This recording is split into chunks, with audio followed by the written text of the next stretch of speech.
జ్యోతి పోవాలనుకున్నాము. నేనైతే ఇంతవరకు జ్యోతి పోలేదు. కాశీనాయన్ అంటారు కదా, అది మా వాళ్ళు ట్రాక్టర్లో పోవాలని డిసైడ్ అయ్యారు. ముందు రోజు వరకు కూడా నేను డౌట్గానే ఉన్నా, పోవాలా వద్దా అని. వర్షాలు పడుతున్నాయి దానితో. సరే అయితే అటు అయిందని పొద్దున్న 6 గంటలకంతా ఇల్లు వాకిలన్నీ గడుక్కొని రెడీ అయిపోయి ఎక్కేసినాం. 6 గంటలకు బయలుదేరాము. బాగా చల్లగా ఉన్నింది. అసలు ఇంత బాగుంటుందని అయితే అస్సలు అనుకోలేదు. చాలా బాగా నచ్చింది నాకైతే ప్రయాణం. దారమ్మటి చేలు మాట్లాడుకుంటా, సెటైర్లు వేసుకుంటా బాగుంది.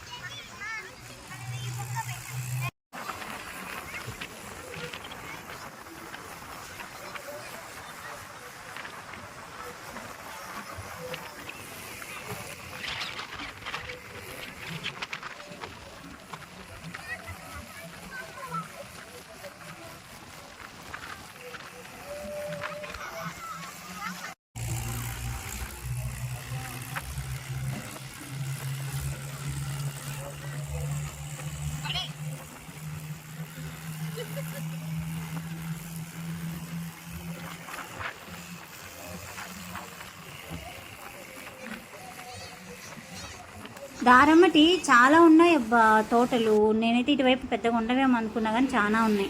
మా చిన్నత్త వచ్చేసి ఉప్మా చేసుకొచ్చింది అందరికీ. దారిలో ఒక చోట చెట్టు కింద ఆపుకున్నాము. మాకు ఆడవాళ్ళకైతే ఎక్కి దిగే ఓపిక లేక అక్కడే ట్రాక్టర్లోనే కూర్చొని తిన్నాము. మగవాళ్ళు అయితే కింద సత్రంలో కూర్చొని తిన్నారు. ఇంకా అక్కడ నుంచి అంత కొండల్లో ఉంది ప్రయాణం. ఎంత బాగుందో, చల్లగా గాలి వస్తూ ఓపెన్ ఎయిర్కి నేనైతే బాగా ఎంజాయ్ చేసిన. దానికి తోడు మా వాళ్ళు ఒడ్ల మూటలు వేసుకుపోయారు. కాశీనాయన కాడ నిత్యాన్నదానం జరుగుతుంది. ముక్కుబడి ఉంటుందన్నమాట. బాగా పంట పండితే మేము ఒడ్లు తీసుకెళ్తామని. అట్లా 6 ఒడ్ల మూటలు వేసి కుర్చీలాగా చేశారనమాట. మాకు కూర్చోడానికి ఎట్లుందంటే సేమ్ కుర్చీలో కూర్చుంటే ఎలా ఉంటుందో అంత కంఫర్ట్గా ఉన్నింది. సపోర్ట్ కూడా బాగుంది. బాగా లక్షణంగా పోయాం మేమైతే. ఒక ముగ్గురు మాత్రం బాగా సెటిల్ అయ్యాము. మిగతా వాళ్ళందరూ కింద కూర్చున్నారు పాపం. మధ్యలో ఇంకా అడవి వచ్చింది. అడవిలో అయితే చుట్టూ సీతాకోక చిలుకలే. ఇంకా మనం పోతా అంటే ఎగురుతానే, మీకు కనిపిస్తున్నాయో లేదో. ఇంకా ఎన్ని సీతాకోక చిలుకలు ఉన్నాయో. వర్షాలు పడిందనా బాగుంది. రోడ్డు అంతా చల్లగా. కొంచెం ఒక చోట మాత్రం రోడ్ అంతా బాగాలేదు, బట్ మిగతాదంతా కూడా బాగుంది. ఎవరైనా కాశీనాయన దగ్గరికి వెళ్ళకపోతే వెళ్ళండి. నేనైతే లైఫ్లో ఫస్ట్ టైం పోతున్నా కాశీనాయన దగ్గరికి.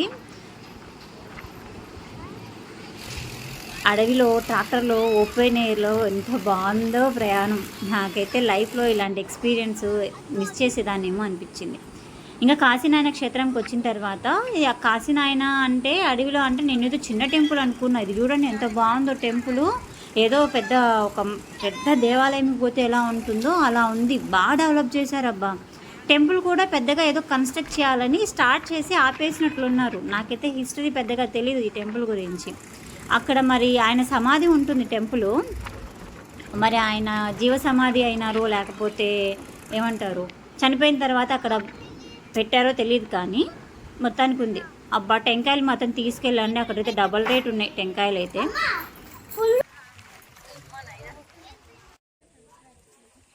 ఇంక మా వాళ్ళు అయితే తీసుకొచ్చినారు కదా వడ్ల మూటలు, అవి దించడానికి ఆపినారు. వడ్ల మూటలు దించే ముందు ట్రాక్టర్తో చుట్టూ ప్రదక్షిణ చేయాలి అంటే మేము అన్నదాన ఛత్రం దగ్గర దిగేసినాం అనమాట. మేము ఒడ్లు తీసుకుపోయిన దానికేమో అక్కడ మాకు రూమ్లు ఇచ్చారు. సో ముందు మా వాళ్ళు వెళ్ళి రూమ్లో లగేజ్ అంతా పెట్టి రావడానికి వెళ్ళారు. సీతాకోకల చిలుకలు ఇక్కడ కూడా చూడండి ఏమి ఎగురుతానేయో. అసలు మేమైతే వాటిని పట్టుకోవడానికి ఎంతసేపు చూసాము, కానీ ఒకటి కూడా దొరకలేదు. పిల్లలు పట్టుకోవడానికి పోతున్నా వద్దులేనని చెప్పాము. ఇదిగోండి ఇది మెయిన్ ఎంట్రన్స్ అనమాట టెంపుల్కి. మేము కొంచెం లోపలికి వచ్చిన తర్వాత ఎంట్రన్స్ దగ్గరికి వెళ్తున్నాము. టెంపుల్ ఫుల్ కన్స్ట్రక్షన్ చేసింటే బాగుండేదేమో, ఎందుకో కన్స్ట్రక్షన్ మధ్యలో ఆపేశారనమాట. ఈయనకి వేసే పూలమాలలు కూడా ఇక్కడే పక్కన పూల తోటల్లో నుంచి తీసుకొస్తారంట. అదే పనిగా దేవస్థానం వాళ్ళ పూల తోటలు ఉన్నాయి. మేము వచ్చేది చాలా ఫ్రీ టైంలో వచ్చాము. మామూలుగా అయితే ఇక్కడ జాతర ఏదో చేస్తారంట, అప్పుడు మాత్రము ఫుల్ రష్ ఉంటారంట. మాకైతే చాలా ఫ్రీగా ఉన్నింది దర్శనం అంతా. హ్యాపీగా లోపలికి వెళ్ళిపోయాము. ఇదో చెప్పాను కదా కన్స్ట్రక్షన్ మధ్యలో ఆపేశారు, అందుకే అలా ఉండిపోయింది అంతా. నాకైతే లేపాక్షి టెంపుల్స్ ఉంటాయి కదా, ఆ ఇన్ఫ్రాస్ట్రక్చర్ అనిపించింది. మీరు ఎవరైనా జ్యోతి ఆలయానికి పోయింటే కమెంట్ బాక్స్లో పిన్ చేయండి. అది ఇప్పుడే ఇలా ఉందా, ఇంతకుముందు ఎప్పటి నుంచి ఇలా ఉందా అన్నది కూడా కమెంట్ బాక్స్లో పిన్ చేయండి. ఈయన మన కాశీనాయన. ఇది ఏదో రథం అన్నమాట, ఊరేగింపు రథం అంట.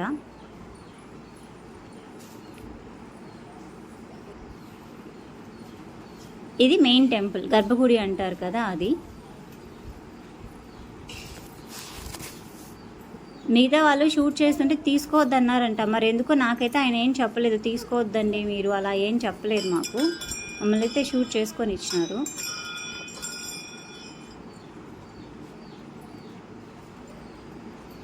ఇది లోపల మెయిన్ టెంపుల్.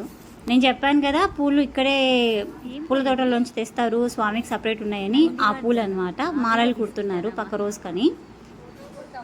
మా వాళ్ళైతే కూర్చొని కొన్ని కుట్టారు కూడా. అక్కడికి వస్తే ఏదో ఒక పని చేయాలంట, నాకు ఆ విషయం తెలీదు. నేను దర్శనం చేసుకొని పక్కకి వెళ్ళి కూర్చొని టెంకాయ చిప్ప పగలు కొట్టుకొని తింటా ఉంటే, మా వాళ్ళు కుడుతుంటే ఎందుకు కుడుతున్నారు అంటే ఇక్కడికి వచ్చి ఏదో ఒక పని చేయాలంట అన్నారు. ఈ టెంపుల్స్ వచ్చేసి వెనక సైడ్ ఉంటాయి. ఇక్కడ ఈ టెంపుల్స్ దగ్గర ప్రతి అమావాస్య రోజు భజన చేస్తారంట. మా అమ్మ చెప్పింది, కాశీనాయన పోయినామా అంటే అవునా నేను భజన పోయినాను అక్కడ అని. ఆ భజన చేసిన టెంపుల్ ఇదేనండి. ఇది వ్లాగ్లో చెప్పమని నా ప్రాణం తీసుకుంటే చెప్పా, తప్పగా కమెంట్స్ మాత్రం చేయకండి. గుళ్ళు అయితే బాగున్నాయి. ఇక్కడ రెడ్డి ఆయన డెవలప్ చేశారంట. ఆయన ఊరంతా చిత్తిరి చందాలు తీసుకొని, ఆయన చెన్నారెడ్డయ్య చందాలన్నీ తీసుకొని గుడి డెవలప్మెంట్కి చాలా ప్రయత్నాలు చేసినారని విన్నాను. ఆయన కూడా ఉన్నారు, చాలా ముసలోళ్ళు అయినారు. ఈ కాశీనాయన దగ్గర ఆయన తోలిన ఒకటి వెహికల్ జీప్ లాగా ఉంది. నేను అది షూట్ చేశాను కానీ క్లిప్పింగ్ మిస్ అయింది. ఆ జీప్ కూడా ఉండింది. దేవుడు అంటే మరి పురాతన కాలం దేవుడు ఏం కాదు, మనకన్నా కొన్ని జనరేషన్స్ ముందర ఆయన ఏదో సేవ చేసినందువల్ల దేవుళ్ళలాగా కొలుస్తున్నారు. ఇంకా ఇది వచ్చేసి మనకి లక్ష్మీ నరసింహస్వామి దేవాలయము వెనక సైడ్ ఉంటుందన్నమాట. జ్యోతి ఆలయాల్లో ఇది కూడా ఒక ప్రసిద్ధమైన ఆలయము. ఈ క్షేత్రంలోనే అన్నపూర్ణాదేవి కాశీనాయనికి ప్రత్యక్షమయ్యి ఇక్కడ అన్నంకి కొరత లేకుండా చేయమని చెప్పారంట. అందుకని ఇక్కడ నిత్యాన్నదానం జరుగుతుందని ఒక ప్రతీతి. మేము వెళ్ళిన రోజు మా టైం బ్యాడో లేకపోతే ఏమో తెలియదు కానీ స్వామివారిని అలంకరణ చేసి పంతులు గారు వెళ్ళి ప్రసాదం తెచ్చే లోపల స్వామివారికి సంబంధించిన వస్తువులు, వెండి వస్తువులు, కిరీటము, శంకు చక్రాలు, ఎడమ చేయికి సంబంధించినటువంటి తొడుగు లాంటి భాగాన్ని దొంగతనం చేసుకొని తీసుకెళ్లారు. ఆ రోజు పంతులు చాలా బాధపడ్డారు. మరి ఎవరికి అంత చేతులు అనేవి దేవుడికే తెలియాలి. ఇక్కడ కాశీనాయనతో పాటుగా ఒక ఆవును కూడా సమాధి చేశారంట. కాశీనాయన ఆవే అది అటువైపు ఉంది, నేను షూట్ చేయలేదు. నాకు అది అక్కడే నేను ఫస్ట్ టైం వెళ్ళాను, నాకు ఎవరు చెప్పలేదు ఆ విషయము. తర్వాత మా అమ్మ చెప్పింది, ఆ పక్కన ఆవును కూడా సమాధి చేశారు, తీయలేదా అని. నేనైతే చూడలేదు, నాకు చెప్పలేదు కూడా ఎవరు. నేనైతే ఫస్ట్ టైం వచ్చా. ఇవి వచ్చేసి ఊరేగింపుకు ఉపయోగిస్తారు కదా అది. ఈ లక్ష్మీ నరసింహస్వామి టెంపుల్ కూడా రెనోవేషన్లో ఉంది. ఇంకా బయటకు వచ్చేసిన తర్వాత మాకు రూమ్లు ఇచ్చారని చెప్పాను కదా, ఆ రూమ్లు అనమాట ఇవి. ఇటువైపు ఉన్నవి, మనకి కుడివైపు ఉన్నవి ఆర్యభాషలకి సంబంధించిన సత్రాలు. ఇప్పుడు మేము వెళ్ళేది మాత్రం మిగతా వాళ్ళకందరికీ ఇచ్చేటటువంటివి. మేము వడ్లు తీసుకుపోవటం వల్ల మాకు ఫ్రీగానే ఇచ్చిన రూములు. పర్లేదు, అక్కడ అడవిలో ఆ లొకాలిటీలో ఆ మాత్రం రూమ్లు ఉన్నాయంటే కొంచెం బెటరే. వర్షం పడడం వల్ల లైట్గా స్మెల్ వస్తుంది కానీ అదర్వైజ్ బాగుంది. బెడ్షీట్లు కూడా కొత్తగా ఇచ్చారు, బాగానే అనిపించింది. రూమ్స్ కూడా కాసేపు మేము వెళ్ళిన అంటే 4 గంటల ప్రయాణం మాకు మా ఊరు నుంచి. వెళ్ళిన తర్వాత కాసేపు అలా కూర్చొని ఇంకా అన్నదానం కదా భోజనం చేయడానికి వెళ్ళాము. అక్కడ వచ్చేసి నీట్గా కడిగి పెట్టారు ప్లేట్లు అవి కూడా.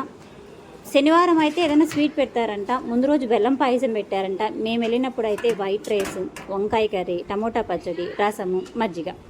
టమోటా పచ్చడి మాత్రం అద్దిరిపోయింది అంతే. ఇంతవరకు నేను అట్లాంటి పచ్చడి ఎక్కడా తినలేదు. ఇంకా వంకాయ అవన్నీ మామూలుగానే ఉన్నాయి. నేను అంటే ఇప్పుడు తిని మీ తప్పులు పడుతున్నారా అంటారేమో, అలానే ఏం కాదు కానీ మజ్జిగ చాలా పలుచుగా ఉన్నాయండి.